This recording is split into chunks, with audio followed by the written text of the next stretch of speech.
پڑھنے کے بے شمار فضائل و برکات ہیں اور بہت ہی خوبصورت واقعات فضائل درود میں ملتے ہیں۔ تو آج جو میں نے آپ کو واقعہ سنانا ہے، یہ واقعہ بڑا ہی عجیب و غریب بھی ہے اور بڑا ہی ایمان افروز بھی ہے۔ یہ واقعہ ابو عبداللہ عبد الرسا رحمۃ اللہ تعالی علیہ نے اپنی کتاب تحفہ میں تحریر کیا، اور اس واقعے کو سعادت الدارین میں بھی تحریر کیا گیا۔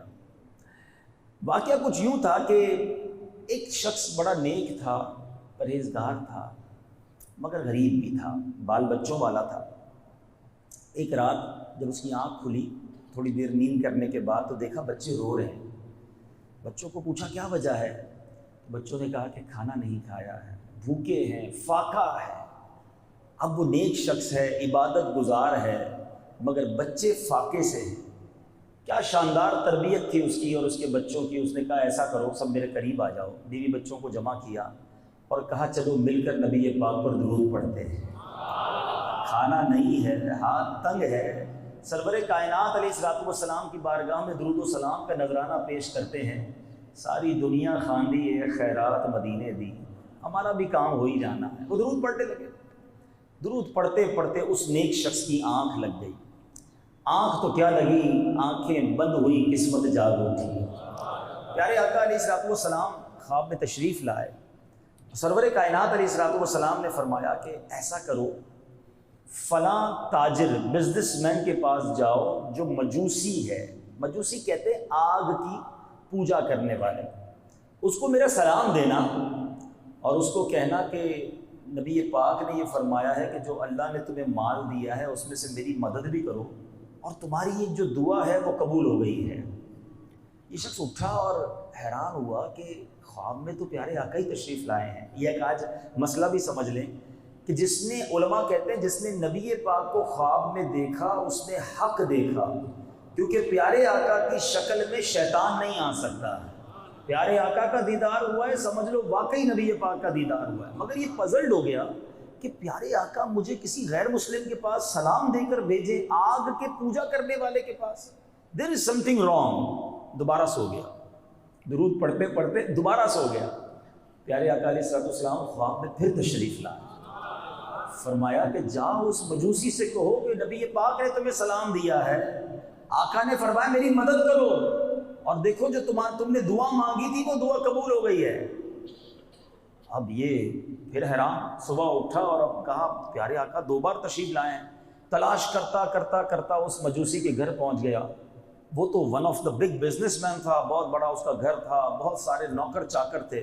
یہ بندہ ادھر گیا اور جا کر اس مجوسی سے کہتا ہے میں آپ کے لیے ایک میسج لایا ہوں، لیکن ذرا اکیلے میں بات کرنی ہے۔ اس نے سب دوست نوکروں کو دور کر دیا، کہا آؤ کیا بات کرنی ہے؟ کہا حضور میسج یہ ہے کہ میں اپنے نبی کا میسج لایا ہوں اور انہوں نے آپ کو سلام ارشاد فرمایا ہے۔ وہ مجوسی کہتے تمہیں پتہ نہیں ہے میں مسلمان نہیں ہوں، میں تمہارے نبی کا کلمہ نہیں پڑھتا، میں تمہارے نبی پر ایمان نہیں لایا، میرے لیے سلام کیسے آ سکتا ہے؟ کہا صرف سلام نہیں لایا، کچھ اور بھی پیغام لایا ہوں۔ کہا اچھا اور کیا پیغام ہے؟ کہ نبی پاک نے فرمایا جو دعا ہے وہ دعا قبول ہو گئی ہے، اور آقا نے یہ بھی فرمایا ہے کہ اپنے مال میں سے کچھ میری مدد کرو۔ مجوسی کہتا اچھا اب میرے ساتھ اندر آؤ۔ اس کا ہاتھ پکڑا، کمرے میں لے گیا۔ جیسے ہی کمرے میں داخل ہوا، اس کے ہاتھ پر ہاتھ رکھ کے کلمہ پڑھتا ہے، اشہد ان لا الہ الا اللہ واشہد ان محمدا عبدہ ورسولہ۔ یہ نیک شخص حیران کہ واٹس ہیپن، کیا ہو رہا ہے؟ کوئی بات نہیں، اور کلمہ پڑھ لیا۔ اس نے اپنے سارے نوکروں کو بلایا، کہا دیکھو سارے بزنس کرنے والوں کو بلایا، میں مسلمان ہو گیا ہوں، تم میں سے جو مسلمان ہوگا اس کے ساتھ کاروبار کروں گا، میرا جو نوکر مسلمان ہوگا اس کے ساتھ اس کو اپنے پاس رکھوں گا، ورنہ سب سے کام کاج ختم۔ سب نے کہا جب آپ مسلمان ہو گئے تو ہم بھی مسلمان ہو جاتے ہیں۔ کلمہ پڑھ کر سب کے سب مسلمان ہو گئے۔ اپنے بیٹے کو بلایا، کہا بیٹا دیکھو میں ایک اکلوتا ہی بیٹا تھا اس کا، کہا بیٹا میں مسلمان ہو گیا ہوں، کلمہ پڑھ لیا ہے، اگر تم میرے بیٹے مسلمان ہوتے ہو تو میرے بیٹے ہو، مسلمان نہیں ہوتے تو آج سے تیری میری راہیں جدا۔ کہتا بابا جان آپ میرے والد ہیں، میرے بڑے ہیں، آپ نے صحیح سمجھا ہوگا، آپ نے کلمہ پڑھ لیا مسلمان ہو گئے، میں بھی کلمہ پڑھ کے مسلمان ہوتا ہوں۔ بیٹا بھی مسلمان۔ اب اس کی ایک ہی بیٹی تھی، بیٹی کو بلایا، اس کو بھی مسلمان کر دیا۔ وہ جو شخص پیغام لایا تھا وہ شاکڈ، وہ کہتا ہے پہلے مجھے تو بتاؤ ماجرا کیا ہے، آپ سبھی کلمے پڑھنے شروع ہو گئے ہیں، سب مسلمان ہونے شروع ہو گئے، what is the reason? Secret کیا ہے؟ راز تو بتا دو۔ کہتا اب بتاتا ہوں راز کیا۔ مجوسی جو ہیں، یہ کتاب میں جب میں نے واقعہ پڑھا تو وہی مجھے مجوسیوں کا ایک عقیدہ پتہ چلا، آپ کو بھی شاید پہلی بار پتہ چلے گا۔ جو آتش پرست ہوتے ہیں ان کے عقیدے میں، ان کے بلیف میں یہ اجازت ہے کہ بھائی بہن کی شادی ہو سکتی ہے۔ اس مجوسی بلینر کے صرف ایک بیٹا اور ایک بیٹی تھی، تو اس نے اپنے بیٹے اور بیٹی کی شادی کچھ دنوں پہلے ہی کی تھی۔ وہ کہتا ہے کہ کچھ دنوں پہلے میں نے اپنے بیٹے اور بیٹی کی شادی کی اور بہت بڑی دعوت کی، ایک ہی بیٹا ایک ہی بیٹی اور ان کی بھی آپس میں شادی، تو پھر تو اس نے کہا مجھے خرچہ ہی ان پہ کرنا تھا، تو بڑی شاندار دعوت، پورے شہر کو بلایا، بڑے کھانے کھلائے۔ رات تھک ہار کر جب میں اپنے گھر سویا تو میرے برابر میں پڑوس میں ایک چھوٹا سا گھر ہے، مجھے وہاں سے رونے کی آواز آئی۔ میں نے کان لگایا کہ کون رو رہا ہے، تو چھوٹی چھوٹی بچیوں کی آواز آئی کہ امی جان ہمارے پڑوسی نے ہمارے ساتھ اچھا نہیں کیا۔ تو ماں نے کہا بیٹا کیا اچھا نہیں کیا؟ کہ دیکھیں امی جان پورے شہر کو بلایا، اتنے مزے مزے کے کھانے بنائے، ہم کئی دنوں سے بھوکے ہیں، ہمیں کھانے کی خوشبو بھی آئی، مگر اس نے نہ ہمیں دعوت دی نہ ہمیں کھانے پر بلایا، اور ہم نبی پاک کی اولاد میں سے ہیں، آل رسول ہیں، مگر ہمارے پڑوسی نے ہمارا خیال نہیں رکھا۔ اور مجوسی کہتا ہے میرے دل میں خیال آیا کہ میں نے سارے شہر کو بلایا، پڑوسیوں کو بھول گیا۔ ٹھیک ہے میں مسلمان نہیں ہوں، مگر مسلمانوں کے نبی کی اولاد میرے برابر میں رہتی ہے، اور ان بچیوں نے رات کا کھانا کئی دنوں سے بلکہ کھانا نہیں کھایا۔ کہتا میں نے جلدی جلدی اٹھا، کھانا پیک کیا، جوڑے لیے، کچھ پیسے لیے، اور میں راتوں رات ان کے گھر پہنچ گیا۔ جا کر میں نے وہ سامان پیش کیا تو ماں کہتی ہے بیٹا دیکھو تمہارا پڑوسی کھانا لے کر آیا ہے، مگر وہ بیٹیاں کہتی ہیں امی جان ہم ایک غیر مسلم کے گھر کے کھانا کیسے کھا سکتی ہیں، ہمیں تو یہ کھانا حلال نہیں ہے۔ تو اب ایسا کرتی ہیں کہ اس نے ہم پر احسان کیا ہے، اب ہم اس کے لیے دعا کرتے ہیں۔ وہ مجوسی کہتا ہے ان سید زادیوں نے روتے روتے ہاتھ اٹھائے، اللہ کی بارگاہ میں دعا کی کہ یا اللہ اس شخص کو اسلام کی ہدایت بھی دے دے، اس نے ہمارے ساتھ بھلا کیا ہے، ہمارے نانا جان جناب محمد مصطفیٰ صلی اللہ علیہ وسلم کی شفاعت سے اسے جنت میں داخلہ بھی عطا فرما دے۔ وہ کہتا ہے میں تو کھانا کھلا کر آ گیا، لیکن بچیوں کی دعا میرے کان میں تھی، لیکن آج جو تم سلام لائے ہو اور یہ بھی پیغام لائے ہو کہ دعا قبول ہو گئی ہے، اس کا مطلب میرا وہ صدقہ، میری وہ خیرات، میری وہ مدد قبول کر لی گئی بارگاہ رسالت میں، تمہارے نبی نے میرا نام لے کر سلام بھیجا ہے، اب میں نے اسلام بھی قبول کر لیا ہے، اور مجھے امید ہے جو دوسری دعا مجھے ملی ہے کہ آقا کی شفاعت سے جنت میں داخلہ ہوگا، انشاءاللہ وہ داخلہ بھی میرا ہو جائے گا۔ اب سنو تیسرا پیغام تم یہ لائے تھے کہ میں نے تمہاری مدد کرنی ہے، میں نے اپنے بیٹے اور بیٹی کی شادی جب کی تھی، اب تو یہ مسلمان ہو گئے، دونوں میں جدائی ہو گئی ہے، 50% تو میں نے بچوں کو اپنی جائیداد دے دی، اب بقیہ 50% جو ہے یہ سارا مال میں تمہیں اللہ کی راہ میں خیرات کرتا ہوں۔ تو غریب شخص خوشی خوشی گھر آتا ہے۔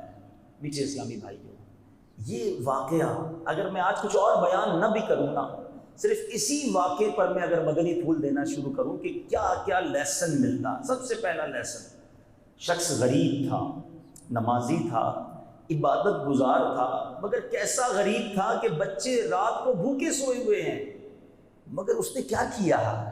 اٹھ کر بچوں کو روتا دیکھ کر کیا خودکشی کے بارے میں سوچا؟ کیا اللہ کی بارگاہ میں کمپلینس کرنا شروع کر دی؟ اے اللہ میں پیچھے رہ گیا، نماز بھی پڑھتا ہوں، روزے بھی رکھتا ہوں، عبادت بھی کرتا ہوں، میرے بچے بھوکے، مجھے تو نے دیا ہی کچھ نہیں۔ آج یہی تو ہوتا ہے نا، کسی کے پاس مال کم ہو، کسی کے پاس روزی روزگار میں کوئی کمی ہو جائے تو شکوے، شکایت، کمپلین۔ کیا مائنڈ سیٹ تھا، بیٹا کھانا نہیں ہے کوئی بات نہیں، آؤ مل کر نبی پاک پر درود بھیجتے ہیں۔ یہ کیا سکھا گیا ہمیں؟ یہ سیکھنے والی بات ہے۔ زبان پر شکوے رنج و الم لایا نہیں کرتے، زبان پر شکوے رنج و الم لایا نہیں کرتے، نبی کے نام لیوا غم سے گھبرایا نہیں کرتے۔ پرابلم کے بغیر زندگی نہیں گزرتی ہے۔ آپ کو لگتا ہے کہ جس کا بڑا بنگلہ ہے، جس کی بڑی گاڑی ہے، وہ بہت سخی ہے، ایسا نہیں ہے۔ اس جہاں میں ہر کوئی دکھی ہے، کسی کے کچھ پرابلمز ہیں، کسی کے کچھ پرابلمز ہیں۔ اصل میں مائنڈ سیٹ لوگوں کا یہ بن گیا ہے کہ جس کے پاس پیسہ ہوگا نا وہ سخی ہو جائے گا، جتنا پیسہ ہوگا اتنے پرابلم سالو ہو جائیں گے۔ اگر ایسا ہوتا نا تو دنیا میں کوئی مالدار دکھی نہ ہوتا۔ آپ کا تجربہ نہیں ہے، ہمارا تجربہ ہے۔ ہم دنیا میں روز لوگوں سے مل رہے ہوتے ہیں، بڑے بڑے گھروں میں جاتے ہیں، یقین کریں کبھی کبھی اتنے بڑے گھر میں رہنے والا جب کان میں اپنا پرابلم بتاتا ہے نا تو ہم اللہ کا شکر ادا کرتے ہیں کہ یا اللہ اس سے زیادہ ہمیں سخی بنایا ہے۔ اتنے دکھ ہوتے ہیں، اتنی پریشانیاں ہوتی ہیں، اتنی بیماریاں ہوتی ہیں، کبھی بچوں کے غم ہوتے ہیں، کبھی بے اولادی ہوتی ہے، کبھی نیند نہیں آ رہی ہوتی ہے، کبھی مال چھننے کا خوف ہوتا ہے، کبھی اغوا ہونے کا خوف ہوتا ہے۔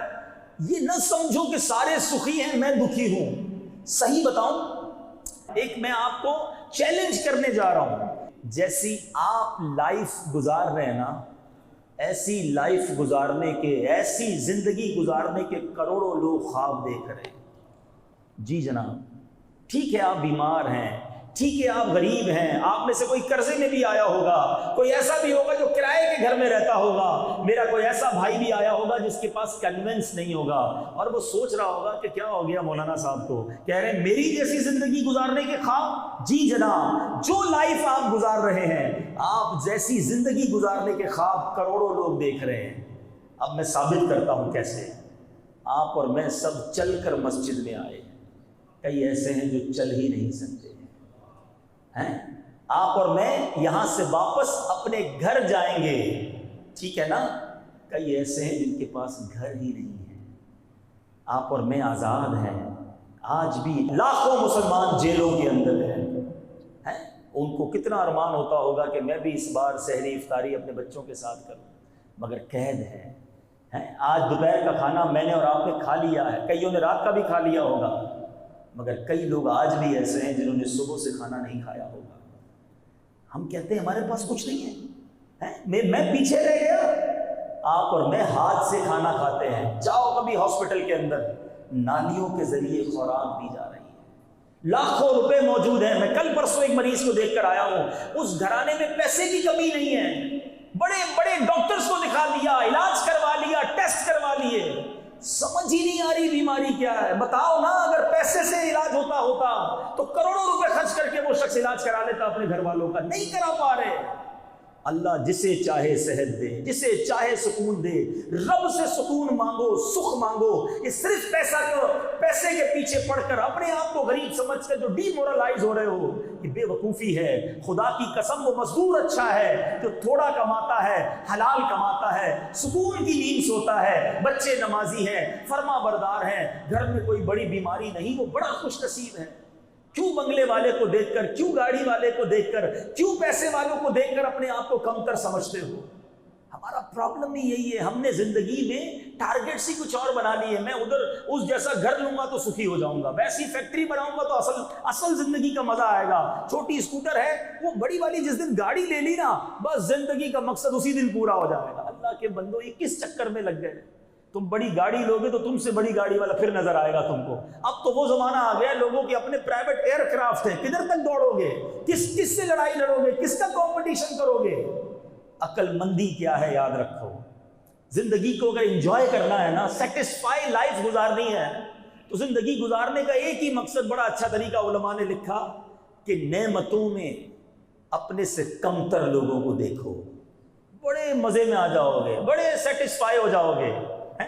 کمتر لوگوں کو تو دیکھو یار، 15,000 12,000 10,000 کی سیلری میں جو زندگی گزار رہے ہیں، وہ کیسے گزار رہے ہیں ان کو دیکھو۔ اور اگر 10 15 20 ہزار والا مجھے سن رہا ہے تو وہ ان کو دیکھے جو مسجد کے دروازے پر بھیک مانگ رہے ہیں، میں وہ تو نہیں ہوں نا۔ ہر حال میں اللہ کا شکر ادا کرو۔ میرے رب نے قرآن میں وعدہ کیا ہے، لَإِن شَكَرْتُمْ لَأَزِيدَنَّكُمْ، تم میرا شکر ادا کرو میں تمہیں اور عطا کروں گا۔ There is a difference۔ ہم فارمولہ بھول گئے ہیں۔ اگر اور چاہیے نا نعمتیں، اللہ نے قرآن میں فارمولہ دیا ہے، شکر گزاروں کو دوں گا۔ آپ زبان سے شکر ادا کرتے رہیں، اللہ کے ہر حال میں شکر ادا کریں، وہ رب کریم آپ کو نوازتا جائے گا، آپ آگے بڑھتے چلے جائیں گے۔ بہرحال درود پڑھانا انہوں نے۔ آپ دکھی ہیں، پریشان ہیں، کسی بھی مصیبت میں ہیں، یہ واقعہ درس دے رہا ہے۔ فریاد امتی جو کرے حال زار میں، یاد تو کرو نا نبی پاک کو، یاد کیا نا انہوں نے، بھوکے تھے اور یاد کیا۔ آقا علیہ الصلوۃ والسلام وہ ہستی ہیں، بھول گئے وہ واقعہ؟ مسجد نبوی شریف میں ایک تنا تھا، سوکھا تنا، پیارے آقا اس سے ٹیک لگا کر خطبہ دیتے تھے، اس تنے کو چھوڑ کر ممبر پر بیٹھے تو تنا رونے لگ گیا۔ میرے آقا کھڑے ہو کر تنے کو سینے لگا لیتے ہیں۔ جو نبی اپنے تنے کو روتا نہ دیکھ سکے، امتی روتے ہوئے پکارے تو کیسے نہ سنیں گے، کیسے نہ مدد کریں گے؟ بس آپ درود پاک پڑھتے جائیے۔ فریاد امتی جو کرے حال زار میں، ممکن نہیں کہ خیر بشر کو خبر نہ ہو۔ تیسری بات، مجوسی نے کیا کیا تھا؟ آل رسول کی مدد کی تھی، غریبوں کی مدد کی تھی، گھر جا کر کھانا پہنچایا۔ انعام میں کیا ملا؟ ایمان بھی مل گیا، اللہ کی رحمت سے اسے نبی پاک کی شفاعت بھی نصیب ہو جائے گی، آقا کا پیغام مل گیا نا۔ اپنے پڑوسیوں کو دیکھو، اپنے غریب رشتہ داروں کو دیکھ لیجئے۔ بعض اوقات نیکی بڑی چھوٹی ہوتی ہے، نام نہیں ہوتا اس میں، مسجد میں اعلان نہیں ہوگا۔ اصل پرابلم تو یہ ہے نا، پہلے تو ایک زمانہ تھا، ایک جملہ بڑا مشہور تھا، نیکی کر دریا میں ڈال۔ آج ہے نیکی کر فیس بک پہ ڈال۔ ہر بندے کا اپنا پیج ہے، ہر بندے کو ہر نیکی دنیا کو بتانی ہے۔ امام صاحب کو بھی اسپیشل، ایک تو میرے کو آج تک سمجھ نہیں آیا کہ امام صاحب کو کان میں بولیں گے اسپیشل والی دعا کرنا۔ وہ اسپیشل والی دعا کون سی ہو؟ دعا ہی ہوتی ہے بھائی۔ پیسے دیے نا مسجد میں، افطار کے دیے ہیں، پنکھے لگوائے ہیں، کارپیٹ بچھوائے ہیں، تو نام لے کر دعا ہونی چاہیے کہ جناب حاجی صاحب نے کارپیٹ بچھوایا ہے، فلاں حاجی صاحب نے پنکھے لگائے ہیں۔ یہ نام یہاں ہوتا ہے، لیکن کسی غریب کے گھر جا کر اس کو کھانا کھلا دو، اس کی مدد کر دو، جو وہ دعا ملے گی نا، وہ جو خوشی اس کے دل سے نکلتی ہے اور پھر جو دعا نکلتی ہے وہ کیسی مقبول دعا ہے۔ سبحان اللہ۔ خاص طور پر اس واقعے سے ایک اور سبق مل رہا ہے، آل رسول کی خدمت۔ اگر آپ کی سراؤنڈنگ میں، آپ کے ملازمین میں، آپ کے دوستوں میں، آپ کے قریب اگر سید زادے ہیں، ایک بڑا عجیب کانسیپٹ ہے یار، یہ سید زادے نا، ان کو زکوٰۃ نہیں لگ سکتی۔ بھائی زکوٰۃ نہیں لگ سکتی اس کا مطلب یہ تھوڑی ہے کہ مدد بھی نہیں کرنی ہے۔ سید زادے کو مال کا میل ہے زکوٰۃ، اس لیے نہیں دینا۔ یہ اتنی پاکیزہ ہستی کی رشتہ داری میں ہے کہ ان کو اچھا مال، پاکیزہ مال پیش کریں۔ ساری دنیا کو زکوٰۃ بانٹیں گے، سید زادے کو کچھ بھی نہیں دیں گے کیونکہ ان کو زکوٰۃ نہیں لگتی، تو بھوکے مار دیں گے کیا سید زادے کو؟ ان کو ایکسٹرا خدمت کریں، سرکار کی آل ہے، ان کی خدمت کرو گے تو نبی پاک کا فیضان نصیب ہوگا۔ شعر تو سارے ہی جھوم جھوم کر پڑھتے ہیں کہ تیری نسل پاک میں ہے بچہ بچہ نور کا، تو ہے عین نور، تیرا سب گھرانہ نور کا۔ سچی بات بتاؤں، اپنی روزی کا ہو سکے نا، یا اپنے منافع کا ایک چھوٹا سا حصہ، بلکہ 1% ہی کیوں نہ ہو، تو آل رسول کے لیے الگ کیا کرو کہ یہ بس اس پیسے سے صرف سید زادوں کی خدمت کروں گا، نبی پاک کی آل کو تلاش کر کے جو غریب ہیں ان کی ہیلپ کروں گا۔ آپ سوچو تو صحیح، آپ کن کی خدمت کر رہے ہو، کس نسبت سے کر رہے ہو؟ جب نبی پاک ملاحظہ فرمائیں گے تو آپ کی جھولی کیسے بھریں گے، آپ کے کام کیسے سیدھے ہو جائیں گے۔ تو بات ساری اچھی نیت کی ہے۔ تو بہرحال درود پاک ایک ایسا وظیفہ ہے میٹھے اسلامی بھائیوں، آپ کسی بھی پرابلم میں ہوں گھبرائیں نہیں، درود پاک کو شروع کیجئے اور پڑھتے رہیے، پھر دیکھیں آپ فیل کریں گے آپ کے سامنے سے مشکلیں کیسے حل ہو رہی ہیں، آپ کے پرابلم ٹھیک ہونے لگ جائیں گے، برڈن آپ کا جو ہے وہ ریلیز ہونے لگ جائے گا۔ اللہ تعالیٰ مجھے اور آپ کو کثرت کے ساتھ درود پاک پڑھنے کی توفیق عطا فرمائے۔